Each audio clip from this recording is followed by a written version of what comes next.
Okay. Good afternoon, everyone. I'm Jim Rooney, President and CEO of the Greater Boston Chamber of Commerce, and want to welcome you to today's event, hoping that you all had a restful and healthy long weekend and feeling refreshed today as I look out my window, a somewhat miserable weather day here in Boston. Thinking about today's conversation, certainly pre-pandemic, our world was changing rapidly in terms of not just our business life, but the way that we conducted commerce and in our personal lives. Technology was touching everything that we do. And when we come to work, certainly it was happening at a fast pace. A lot of that activity has accelerated over the last year as we continue to adapt to an ever-changing world. At the Chamber, we tried to create conversations and collaboration amongst the business community members around topics that are of interest, and certainly in these uncertain times as we think about the future of business and the way it's conducted and the future of the workplace and the applications of technology and how that will all unfold going forward is a very topical issue. And today we're joined by some very prominent leaders who they themselves think about these issues all the time, but their enterprises, their businesses, or their academic institutions are certainly leading the way in partnering with the business community on such matters. I'm going to do some introductions, but before we get started, a few housekeeping issues. This event is being recorded. I'd like to remind attendees to utilize the chat and Q&A feature during the event, and we'll try to get some questions in from the audience in the second half of the program. So with that, let's get started. The technology leaders that we'll hear from today helping to create the future, as I said, they've helped to connect to all of us in ways that frankly, I think most of us didn't even know were possible. They're thought leaders, they're innovators, and I'm pleased that each of them have been able to join us today. I'd like to start by introducing Dr. Gilda Barabino, the president of Olin College of Engineering and professor of biomedical and chemical engineering. President Barabino is a biomedical engineer trained in chemical engineering with an interest in global health systems. She is also an internationally recognized thought leader and consultant on race, ethnicity, and gender in science and engineering. Welcome, Dr. Barabino. Next, we have Sarah Faye, Managing Director of Glasswing Ventures.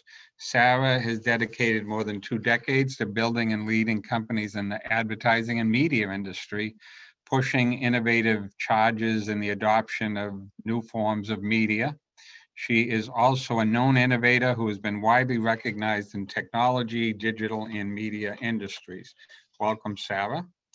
Also joining us today is Jim Heppelman, President and CEO of PTC. Jim has responsibility for driving the company's global business strategy and operations through thought leadership and the development of PTC's market-leading suite of technology, including computer-aided design and augmented reality.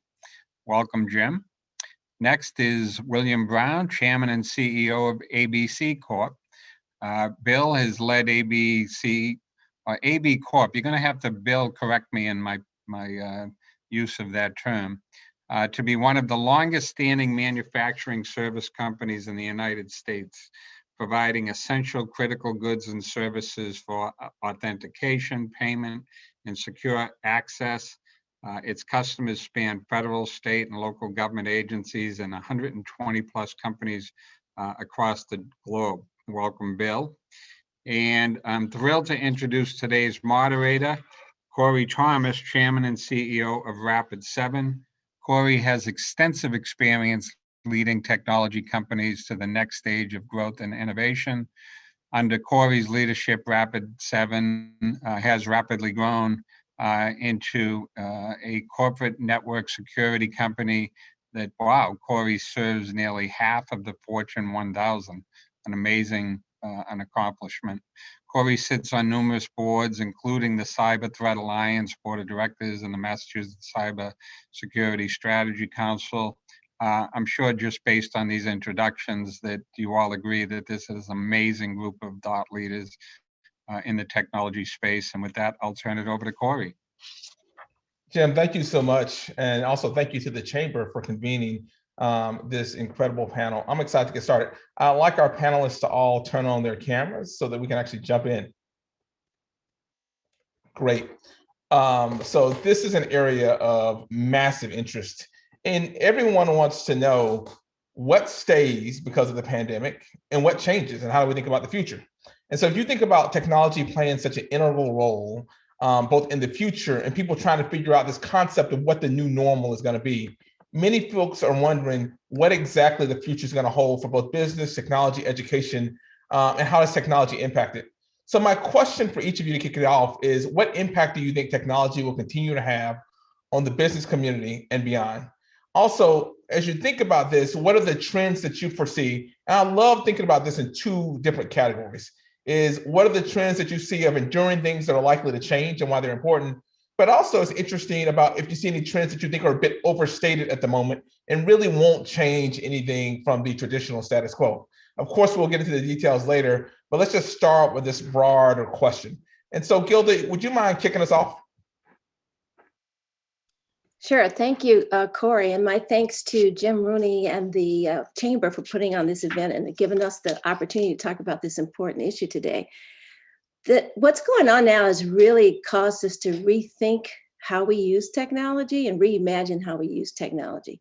In a place like Olin College of Engineering, we are by design set up to solve problems, project-based, hands-on, team-based, where we bring students and faculty together to work on design problems, real-world problems together. So imagine now having to move to a situation where you're trying to capture that in a remote environment. So we are totally rethinking how we use technology in ways that allows us to really do what we have done in person, collaboratively, and what do we do with that now using technology? So I'll give you a great example that's really worked well. We use a technology called Miro, which is an online whiteboard, a collaborative whiteboard. And it really does recapture this being in the classroom together or being in a working space together where students and faculty can collaboratively share their ideas. We have these sticky notes that we're famous for, we put on the wall when we're doing a design type exercises, and you can actually do that electronically. So the other thing that's really interesting about being in this remote mode, but thinking about how you use technology, it does allow us to expand who's in the room, who's talking and collaborating at the same time across geography, across time zones, maybe the areas that you might not have brought people together without this kind of remote setting and the online tools and the way we're using technology. So I would say those things that we've captured from that are absolutely here to stay. That's so insightful. I've also had the opportunity to use Miro and some of the other collaboration technologies, and I've been surprised. It doesn't replace the human-based settings, but there are some benefits that I've been quite shocked at. You know, thinking about that environment, let's go to another person that has sort of like technical folks and engineers. Jim, can you give us your take on this question? You know, where digital is working well is for sort of day-to-day interactions and updates with team members you already know. I think there's two places it's really failing us. One is relationship building with new employees, new customers, new executives. It's just really hard to get to know somebody, you know, when they're a postage stamp in the meeting all the time. And the second place, thinking about my customers, is it's failing frontline workers. You know, those of us who look at a computer screen all day, doesn't really matter where we are. But if you work out in the real world, you know, in a factory or you're a service technician or heck, a restaurant or, you know, a fire department, whatever, you can't look at a computer screen all day because that's not where your work is. And so, you know, this new technology that was mentioned, augmented reality, I think is a potential real breakthrough. because what augmented reality does is it passes on digital information, but not on the computer screen. Instead, it maps the digital information onto the frontline, real world that frontline workers working in. And they need a device, it could be a phone or a tablet or smart glasses like a HoloLens. But it's such a powerful way to bring frontline workers into this amazing digital advantage that kept the rest of us so productive. We're just in the very early days of augmented reality, but it's very promising. Jim, we're going to want to come back to this a little bit later because it's an interesting notion about this is accelerating, I think, some technology trends. And so I think this is one that is worthwhile spending some time on. For sure. But Bill, I would love your take. You see it from a different perspective. And so I would love your take about what you're seeing and observing about what's working, what's here to stay, what's not. Sure, absolutely. Thank you. And Jim and the Chamber, thank you so much for pulling this event together. This is wonderful. I would tell you that there were a number of trends in motion, but they were moving at a modest pace, and the pandemic has essentially accelerated, if not really leapfrogged them forward. For instance, if you look at the friction that's been in the system over the last 12 months as a consequence of the health and safety concerns as it relates to the pandemic and what that's really meant to business in the US, technology has been the key tool for us as a business to try to really close that gap and to compress and to take some of that friction back out. Really what it has done more than anything is opened our eyes to the possibility of using technology to shorten supply chains and to get closer to the end customer. And it's interesting because if you think of AI and automation, all of these other things that in years past were taboo, in many ways, those are the same tools that are now allowing us to onshore to bring back manufacturing and other opportunities that have been lost to low labor countries. So it's a really interesting time and very exciting in that regard. Well, that's great. That's another one I'm going to want to come back to because I think, one of the big questions that I think everyone has is what happens to jobs and how does jobs change and evolve into the future. So this is definitely a topic I'm going to want to focus on. Sarah, you get to see not just your own organizations, but you get to observe sort of directly what's happening across many organizations, but also what's happening in the startup ecosystem. I would love your view about what's happening from your lens and perspective. Sarah, you're muted. Sorry, that was bound to happen once on this call, right? I just want to say thanks also for including me. And yes, Corey, I do have a front row seat to innovation and change and adoption of technology. Our firm was established to take advantage of the next big valuation wave in technology, which is AI. And AI is at this point moving forward very quickly. And I just want to say something to the point that Bill was making, that a lot of trends were already happening, but the pandemic really accelerated that happening. When we look at the adoption of new technology, it always has to do with behavior change. And we have never seen the type of global behavior change that has happened in 1 year's time. We've essentially had 10 years of digital transformation happen in the period of 1 year. And when we think about behavior change, it's something that's really hard to do. There usually has to be a big pain point behind it. And the big pain point for us was the pandemic. So I do think that we've all just gotten more comfortable with the trends that have been happening and the adoption of new technology. And that won't go backward. We all know how to get on a Zoom call now and to meet with people when we need to, and to collaborate, as Gilda said. And another trend that's happening is hacking, so cybersecurity is becoming that much more important. That's one of the areas of our focus. So it's hard to understate a lot of these trends. I was trying to think of what wouldn't be as big a trend as what people have been talking about, because it's all so big. I will say that the thing I think is perhaps a little overstated is that people won't want to go back to work. I feel a desire, at this point for people to get back in person. And I do think it'll be a hybrid, but I do think that in person ultimately will be as important as it ever was in establishing relationships. And I think Jim made that point as well. Yeah, I was gonna say, you'll notice that both Jim and I are smiling because this is one that we talk about a lot. And I'm certainly betting that people will want to have a human connection. But it's interesting because we'll have to see where the facts go and evolve. I want to come around back to something that a number of you all hit on, and this is whole notion of the changing in jobs. And Gilda, again, I'd like you to start this one because you have a front row seat in many ways, because Boston is not just a hub, but your college is one of the most impressive sort of producers of technical talent. And so as we think about Boston as both a high-tech hub, but also one of the most expensive cities in the country, how do we think about not just developing and sort of producing these graduates, but how does Boston and the greater Commonwealth in general retain this talent in our area and make sure that this endures as a competitive advantage? So, Corey, I'm glad you asked that because, let's think about it. Boston is an innovation hub. It is. It's going to attract the talent. So that's not the issue. It will continue to attract the talent. And there's statistics that show that many of our alumni from our great institutions around Boston stay.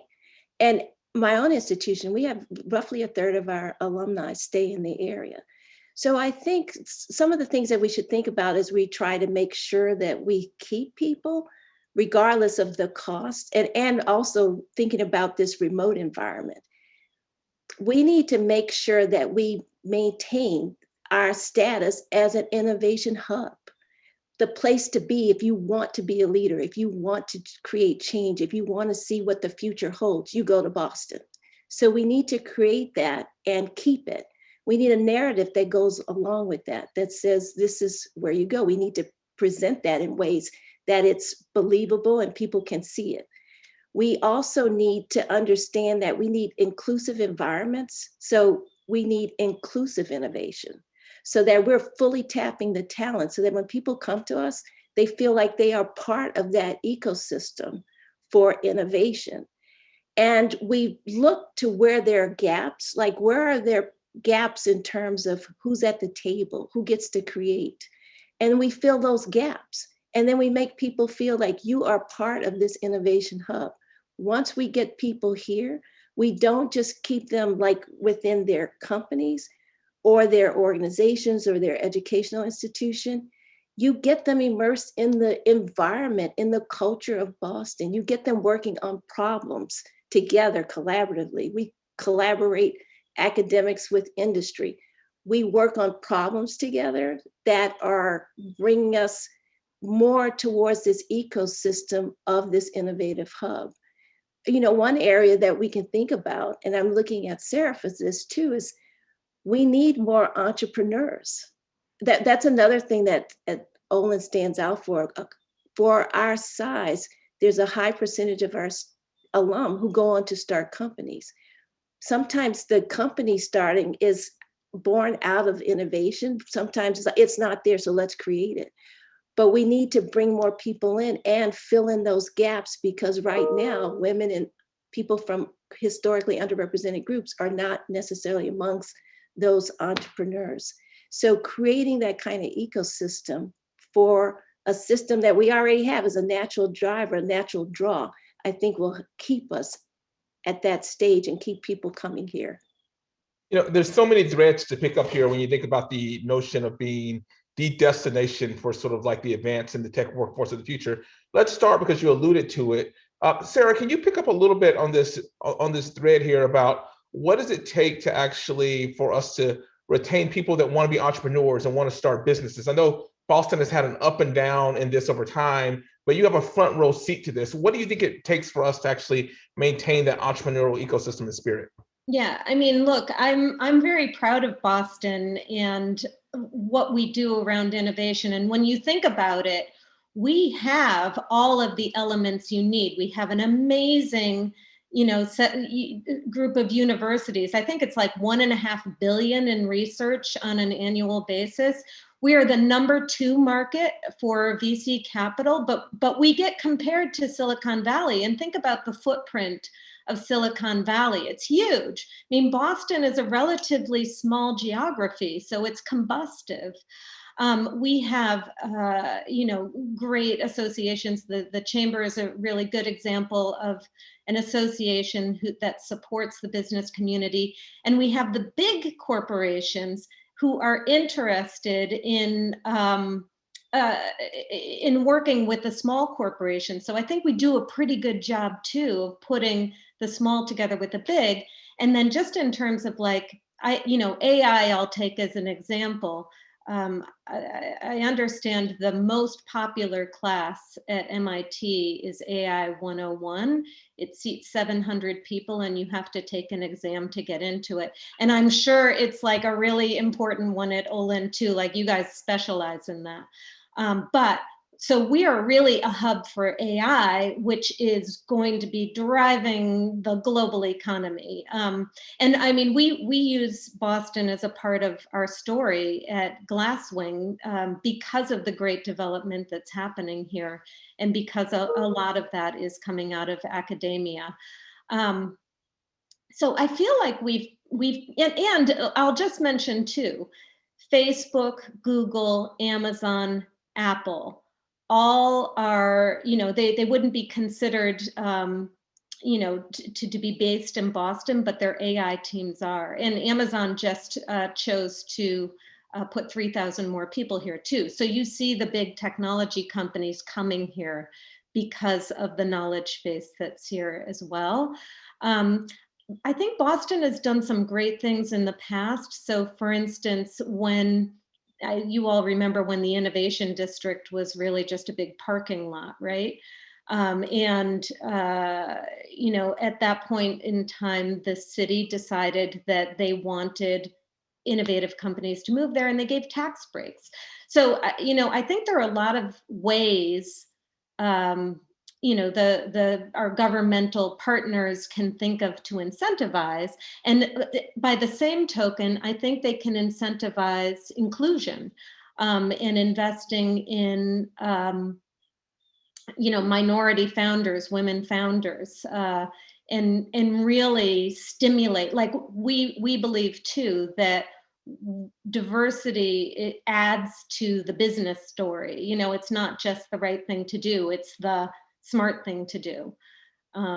So I feel like there's a lot going on, and that sometimes we suffer from an old reputation. I completely agree with you. If you look at the potential and what's been accomplished, I think there's lots there. I think, when I hear the concerns, they're on two fronts. Is one, can we rest on our laurels? And I think Gilda talked about sort of like we have to stay not just relevant, we have to stay known as an innovation sort of like hub, which I think is true. But the other one that I want to actually spread the conversation a little bit more is you both use the terms inclusive in some way, inclusive economy, inclusive entrepreneurship. And I think that's hugely important. But one of the concerns that lots of people have is that the emerging economy is not inclusive. And I want to shift it for a second, because Bill, you talked about this a little bit earlier. You said something relatively provocative. You said that there's an opportunity to actually get more jobs back here in the US and the Commonwealth and Boston and other areas. So can you talk a little bit how, if at all, the way that you think about your business, your operations, your model has changed because of the pandemic and technology? And are you reimagining a different type of future for your workforce? Yes, absolutely. And look, not intended to be provocative, but I think the statement, the trend, and what we're seeing very simply is an eye-opening in terms of the risk in supply chains. And what can you do, number one, to de-risk that supply chain?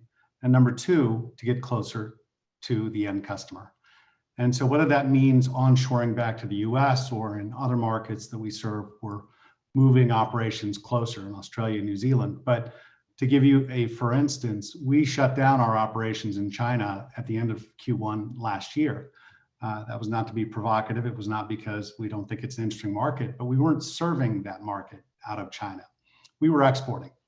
And the truth of the matter is, we realized that with today's technology, with automation, and by making the investment, by the way, at a historically low interest rate, we were able to essentially pull all of that opportunity back to Boston, to Toronto, to Auckland, to Sydney, to other cities that we serve, or other markets that we serve.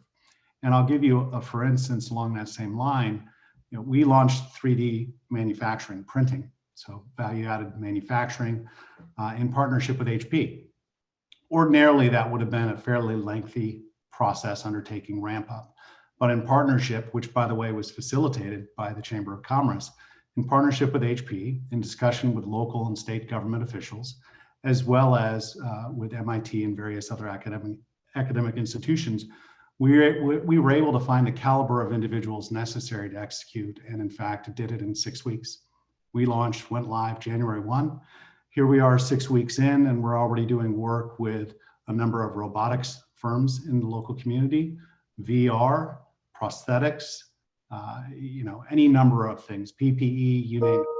And so if you look at the opportunity and what that means, at least from where we sit, what it really means is if you have an ecosystem that's developed like Boston, where you have technically savvy individuals, you have the potential to train them, you have good partnership with local funding partners, as well as with state and governmental officials, throughout the region, you can do things that historically just may not have made sense, or just you weren't at that inflection time or point in time rather where you could execute on it. But here we are that, we have such a strong labor force in terms of the skills and the individuals in Boston. Truth be told, I don't think there's another city in the country where we could have accomplished what we did. And, if you look at getting closer to the customer and what that means for so many other industries, it really opens up an interesting question and discussion around what else could you bring back on shore? And when I say onshore, again, that could be moving it to Australia or to Boston. It's just getting closer to the customer, and there are a lot of customers in North America. Thanks so much for sharing that perspective. So there's an opportunity to build a high-skilled workforce. Jim, you're leading the charge in thinking about some of the changes. You've been on the front, at least to me from the outside, it looks like you're actually been fairly offensive in the COVID period, doing acquisitions, building, expanded. What's driving that? Is it you see new opportunities for people to actually build, engineer, design things in different ways? Can you just give us a little bit of context about what problems you're tackling, but also why you decided to actually continue, accelerate, and drive forward? Yeah, I think the thing about digital is it's always moving. And sometimes something that's well known gets disrupted by a new generation. And meanwhile, we discover brand new ideas that we didn't have before. So yeah, PTC has expanded into new fields like augmented reality and Internet of Things, which are really about delivering digital expertise to people and machines and monitoring the work of both remotely. But we've also gone back into the traditional business of computer-aided design. What's upstream from those 3D printers is 3D modeling. And PTC acquired a company here in Boston, a startup company called Onshape, who had an amazing piece of technology, and we paid a big price for it because we could see the promise. One thing, if you want to get diverse, you have to lower the barriers to entry, because any technology that's expensive and hard, right away you eliminate a lot of people. So for example, a lot of schools, as part of their science or engineering curriculum, want to teach or at least use computer-aided design tools. And it used to be that this whole genre of software, which is very common out in the world, ran on high-end Windows PCs. Now, students by and large don't have high-end Windows PCs, so the schools would set up a computer room. But only the well-funded, kind of rich neighborhood schools actually had the money to have rooms full of high-end Windows PCs sitting there. And so when COVID came and you couldn't go to the campus, suddenly this startup technology, which is software as a service for computer-aided design, it runs in a web browser on any PC or MacBook or Chromebook. It runs on phones, it runs on tablets. And if you say, well, who has at least a phone, a tablet, a MacBook, well, almost everybody, or certainly a much broader audience. So what happens is that schools, both K-12 and universities, really it's junior high and high school plus universities, began to explore this technology because their students weren't allowed on campus. And what they realized is you can just proliferate this so much more quickly because people just log in and go to work. They don't set something up and install complex, expensive software. So the first thing that happened, which was great, is we got a lot of market share in the academic market, which isn't really so important for monetary reasons, but more for workforce of the future reasons. But the second thing, when you take so much friction out of starting up with technology, and the technology is collaborative, you just open up a wave of collaboration opportunities. And taken to the fullest extent, you get the gig economy. You know, if I need a ride to the airport, I can pull out my phone. I need a ride. Somebody else has a car, pair us up, 10-minute ride to the airport, I'm out. And I had a 20-minute business relationship with somebody I'd never met before because it was so easy. What if we could do engineering and design that way? You know, I need help from somebody who knows how to do sexy surfaces, or I need a little bit of help with a wire harness design problem, or how to cool a circuit board, or print a really sophisticated 3D part. What if I could find somebody here in Boston or anywhere who could help me for a few hours, few days, few weeks, whatever, engage, get some value exchange, and disengage because the startup costs were so low. So, you know, that kind of thing will turn a mature industry on its ear. That's the bet we're making. And, you know, the results brought on by the COVID pandemic into the education system really have us pretty excited. You know, Jim, I want to stay with this one because you're attacking, you know, in many ways, what I think about is the complexity of the system, which makes it elite in orientation. And everyone on this call today sort of like talked about the need to actually look at it different and to think about sort of like diversity, equity, inclusion as we think about the tech sector, because if we all are relying more on digital and a digital economy, right now, I would say that if you look at the technology sector today, it's not set up to be a highly participatory one. And I know, Gilda, that this is something you've been very, very passionate about.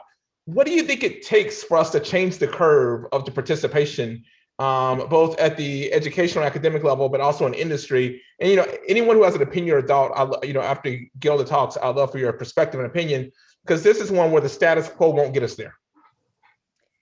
So you're absolutely right that status quo is not going to get us there. You know, I think we have to examine what's going on, and we have to be willing to name it, call it out, and do something about it. So we're in systems that have existed over a period of time. And if we want to know like what's stopping us from being more inclusive, some of it's around bias. Some of it is structures that have been in place for a long period of time that don't make themselves amenable to do something differently. In science, technology, and engineering, for example, one of the things that happens in our structure, we have this sense that it's quantitative, it's separate from social, you know, activities. It's no social dynamics. Nope. It's just straight and dry. It's just, you know, totally quantitative. That gets in our way. It's socio-technical, you know, if you think about it. For us to divorce ourselves from that social construct and aspect holds us back. And it creates things like a myth of meritocracy. So a meritocracy says if everything's just based on merit, you're going to get what you deserve. You do good, you're going to get good in return. But we're just a microcosm of society. And what happens is that's not actually the case.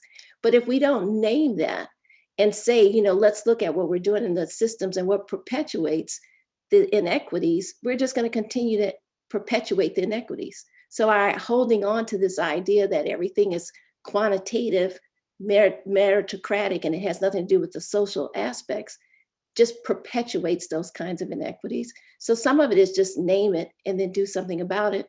Then we have to, once we identify barriers, we have to actually act on removing those barriers. And when we think about inclusivity, we have to broaden our definition of what we consider are people who should be at the table and who gets to define what the problems are and how we solve them. So humans are at the center of everything. So if we're thinking about doing good for humans by humans, we need to make sure all the humans get a chance to participate. So those are just some of the things that I think if we start thinking about that more and addressing them collectively, we would actually make some progress in that space. I'll just say Please, too, money talks, right? And so I think that we're starting to see this foundationally, where the money comes from, which is from big investors and shareholders, that they want to see what companies are doing with their ESG and DEI efforts. And it's starting to become a factor of how they grade, companies. And even at our level, I mean, we invest in companies that are like 10 people companies often, but we are asking the questions. We are measuring ourselves, and it's all about metrics too, and deciding, what it should be. Like, where do we need to get from when to when, and how far are we trying to push the metrics? Because you're right, Gilda. I mean, I think that even if we know in our heart of hearts, what needs to be done, it's hard to make it happen unless incentives are in place. And that's, I think, from a governmental standpoint, same way we got people to move into the innovation district, maybe there should be some incentives from a tax standpoint. I certainly know that my own personal experience has reflected both of the comments that are there. When we started measuring and looking at this at Rapid7, one of the things that we found, we don't understand why it's sort of like we don't have as much diversity as we thought. This was 5 years ago. And, we had a level of academic elitism, which is somewhat common to lots of tech companies, where people are like, I'm only going to actually hire and recruit from my closed networks. And so as we actually had to push against some of these barriers, we actually start to see change. But, it's very difficult work, but you're right, it's work that we actually have to do and have to pursue, and incentives definitely matter. We're starting to get some questions that come in. There's one thing that I actually want to tackle and spend a little bit on, and it's acknowledging that we're talking about technology, but I want to shift the lens of technology a little bit. And I want to say, how do we think about the trends in technology and the digital economy? How can it actually help us when we start thinking about the recovery from the pandemic and the recessions that we've actually seen? And, Sarah, I'd love for you to start this one, because in some ways, the startup ecosystem is a driver of how we actually think about getting more jobs into the economy as part of the recovery. But I'd love everyone to think a little bit about and raise your voice if you have a perspective on it. But how do we think about technology being a part of the solution to the recovery? Well, I mean, first of all, I just don't think there's any business out there. There are very few that are not, at this point, a technology business in one way, shape, or form, even if the end result product is not a technology product. I think that's one thing that the pandemic has forced too, is companies have really had to think about how they can serve their constituency digitally. And there are technologies that are starting to help with diversity and inclusion, like they're factoring into, at the core of what they are, how they, for instance, hiring technologies, how they make sure they're sourcing people from all different backgrounds. I'm going to say that, the technology can help with the problem, and it can hurt with the problem too, because a lot of these automation technologies are eliminating the need for people. So we're going to have to, kind of catch up with the types of jobs that will make up for the ones that are being eliminated. In many ways, that's a perfect segue to one of the questions that we have on the call. And Bill, I would love for you to help with this one. And the question is, if you think about, I'm going to sort of embellish a little bit, because the core question is, where do you see the future of entry-level jobs? But I'm going to add, in the context of automation, in the context of all of the things that we're talking about, how do we think about what it means to actually have an entry-level job? And I also, like, anyone has an opinion on to comment on it. From also, what does it mean about the educational preparation or pedigree that is required? And so, Bill, can you just take a stab at starting us off on that discussion? Absolutely. I think there's a really easy and illustrative example for that. Our operations in China, which we shut down earlier last year, you would throw warm bodies at a problem. whether, manufacturing by and large, essentially, but you'd have a maintenance tech, you'd have a machine operator, various machine operators, you'd have managers, supervisors, you'd have engineers, you'd have just a flurry of people. And your cost per hour was so low that it really didn't matter. And truly, you were just throwing warm bodies at it. Many of those same processes that we brought back to the US, to Boston in particular, no kidding, we had 300 people in China. Those lines were essentially replaced by 24 people in a highly automated environment.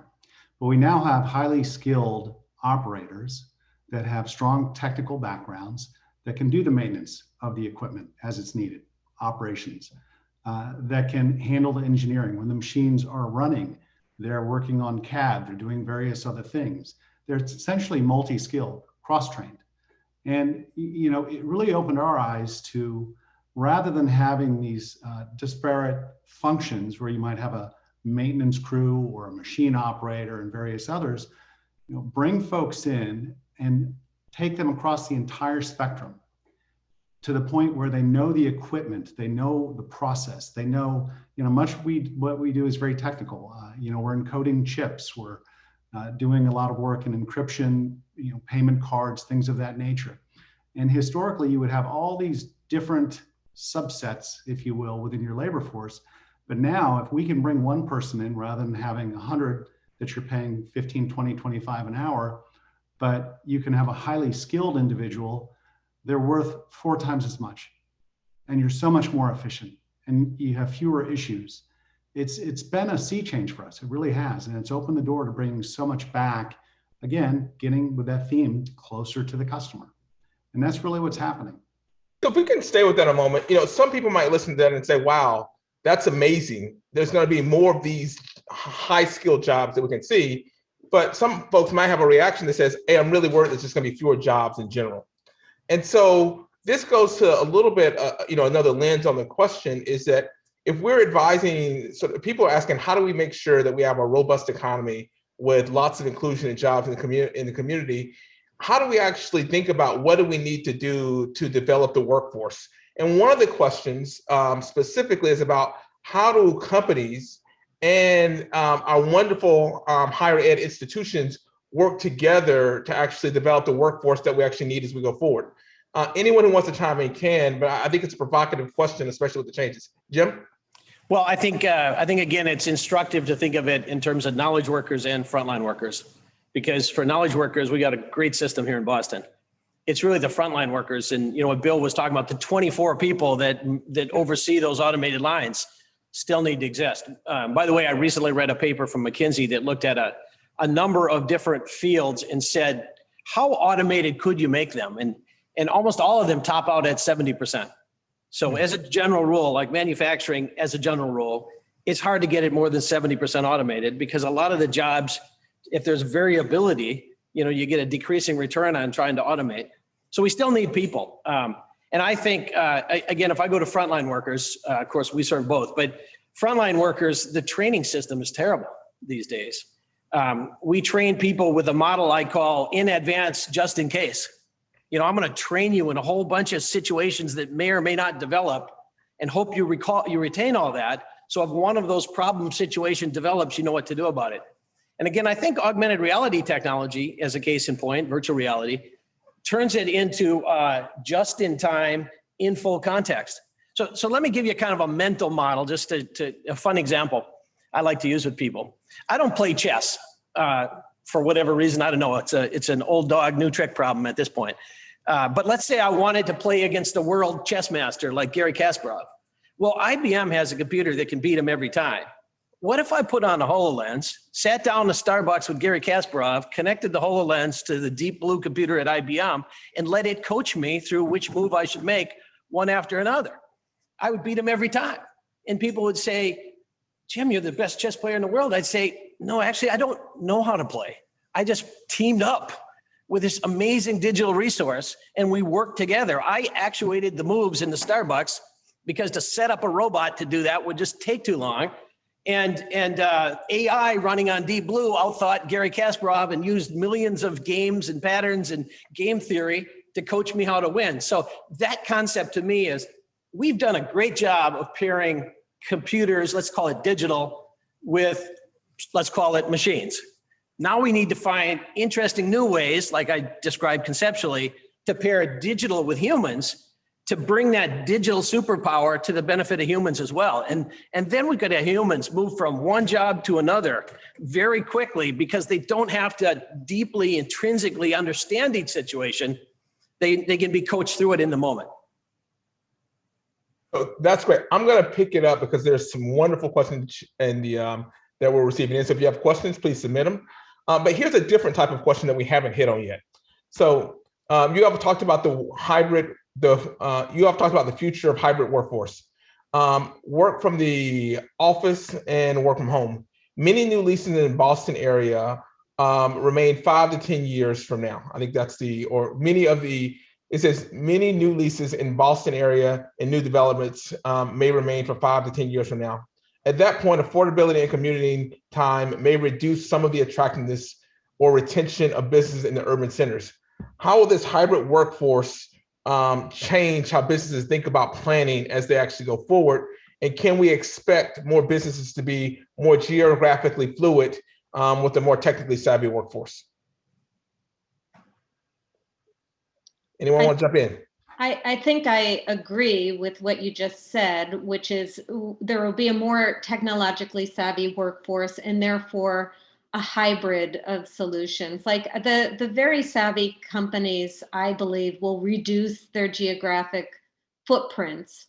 Will still have opportunities for people to meet in person, but will have more flexibility for them to work from home when they want to or when it makes sense. I think that there's just a whole lot more trust now between companies and their people, that if their people have work to get done, they can do it from home. So I would imagine there's going to be a lot of companies that have desks for people, not necessarily the desk that they own and sit at all the time, but meeting spaces to come in and be with teams when they need to be together, but not all the time necessarily. You know, as a follow-up to that question, do you think that when we think about how people organize and get together, ultimately there'll be an opportunity to actually have less concentration of employees in major city centers? And if so, is that how should the city think about that? But also in some ways, how do you all think about that as an opportunity to attract new talent from many different places all over the world?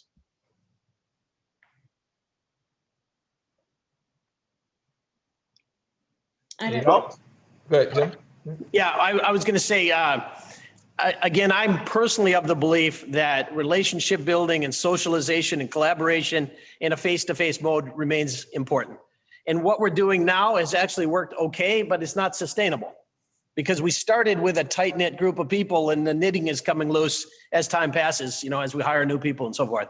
So I think we do need a hybrid. My view, though, is we should keep people regionally, around regional centers so that we could get together 2 days a week, 3 days a week, I don't know, every other week, whatever works, because I don't think it works as well to have employees you never ever see because they're too far away.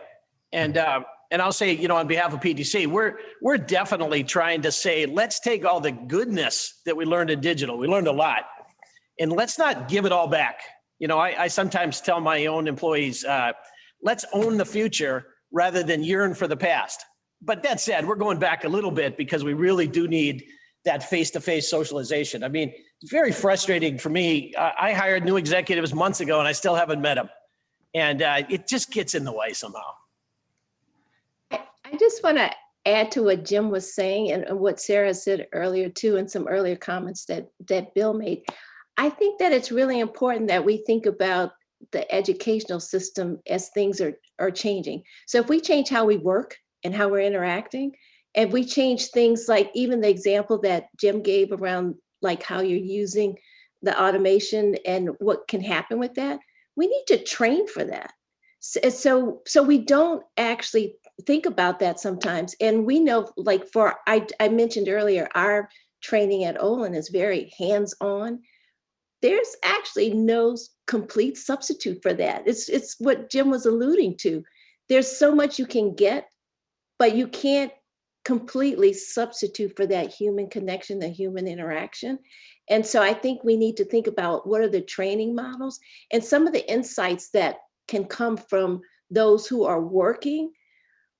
We need to take that insight with those who are doing the training. So we put our heads together around, all right, what is it that's shifting? And then how do we train people for that new way of working? It's going to work out a whole lot better. And I see that there's going to be more and more that we're going to have to collaborate on as things continue to change. Yeah, it's interesting because that's been one of the areas I think is people always have aspirations for these public-private or higher ed company partnerships, and none of them have quite delivered as yet. Does anyone have any perspectives about what we need to do different to bring that to life? Or does anyone have a successful example of where that's really thriving and really working? You know, Corey, I would share with you when we were evaluating, in fact, early in the pandemic, February at the latest last year, you know, there was still a question whether or not we were going to be winding down part of the operation, whether it was essential critical or not. And so trying to navigate and understand exactly what that meant for our facility, for our workforce. What I can tell you is the first exercise, very simply, as you would expect, was to evaluate our capabilities. Were there things that we could do? PPE, for instance. And we did. We pivoted very quickly to help, hopefully, be part of the solution.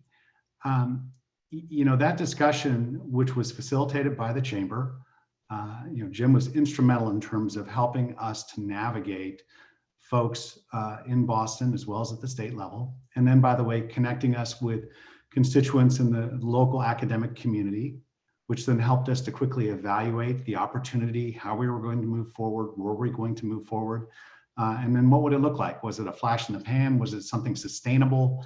And you know, we did a lot of work around that. And it's interesting because as I hear the discussion around, you know, the remote versus being in Boston and the increasing costs of being in Boston, which it is no doubt a factor, but you just can't replicate that ecosystem by flipping a light switch. It's impossible.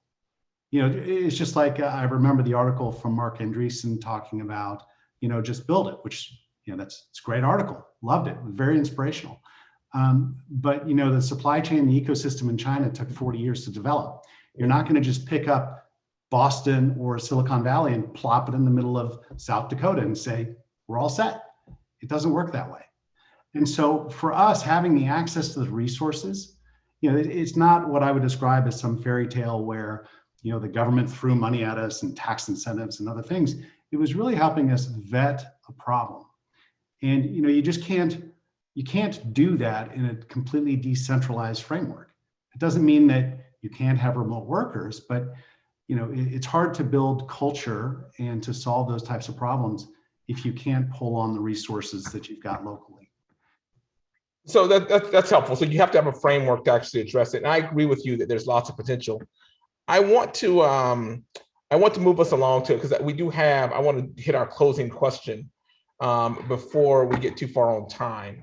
And so with this, I have one more that I want to tee up before, and this goes to the discussion that we were just having on resources and the uniqueness that we actually have both in the city of Boston and the Commonwealth in general. How do we, and we got a couple different questions in the chat on this, is how do we make sure that the access to that training that requires those resources get to communities that don't traditionally have access to it? And this is a follow-up in many ways to the questions about diversity and inclusion and having an inclusive economy. But if we say that there's these wonderful opportunities, it's going to change, it's going to require a different level of training, then how do we all contribute? And how does the audience, frankly, broadly contribute to making sure that we actually have as much capacity as fully inclusive as possible?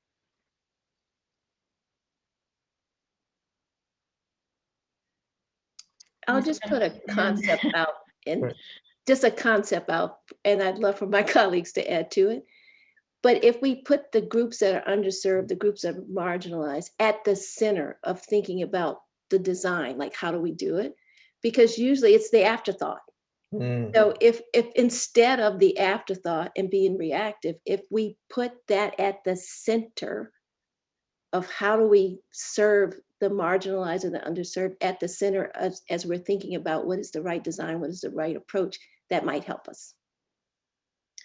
I feel like there are organizations and efforts afoot. I mean, it's going to take a whole lot more, but I think about, resilient coders, which is taking kids out of incarceration and teaching them how to code. If we could just like scale and expand things like that. There's the STEM programs.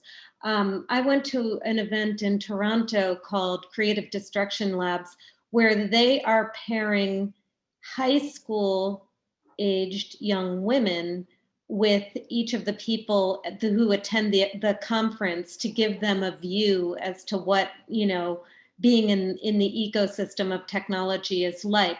Like I think with all of the educational institutions of Boston and all of the associations, there is an undercurrent of efforts, but it just needs to be a whole lot more. Listening to both comments, what's clear is it has to be an intentional focus. It doesn't happen as an afterthought. I see Jim's jump back on.